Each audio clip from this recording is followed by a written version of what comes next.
I'm Nan Chase, and I'm the author of Eat Your Yard, which is my new book about edible landscaping, how to get beautiful landscape design and lots of food. I've been gardening in western North Carolina for about 30 years, and right now I live in Asheville, North Carolina, and I'm gardening big time on a little bitty yard near the downtown. A lot depends on your tiny microclimates around your yard, so there may be 3 or 4 different zones, not on the climate map, but there could be a hot, dry zone in your yard and a wet, cool zone in the yard, or there could be a lot of sun, there could be a lot of shade, there could be wet soil, there could be crumbly soil, and different plants will thrive in all those different tiny microclimates and really produce a lot. 3 years ago, this was a vacant lot. The house was just under construction, and the soil was a complete mess. There were no trees, no plants except for weeds, and it was covered in broken glass, rusting wire, and so forth. And it was really a blessing to have no trees here, actually, because then I could start over with young fruit trees, and within 5 years they'll be throwing some good shade and we'll be getting some fruit. I've got seasonal flowers in here, so this is really the showcase flower bed. I've got roses, perennials like irises, and then bulbs. Tulips are coming up right now.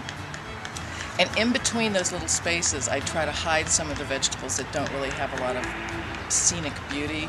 So I've put a dozen little broccoli plants in here, and as the spring bulbs disappear into the earth and kind of leave the scene, those vegetables will already be established, but they won't be very visible.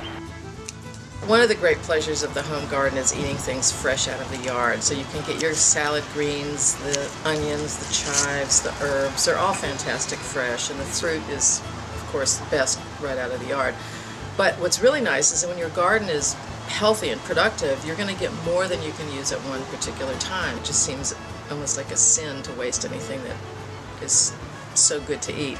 So I find sometimes I have lots of extra tomatoes in particular, so I do different things with those. I have a vegetable drink I call V9, which is basically a Bloody Mary mix made from scratch. That's good with or without extra.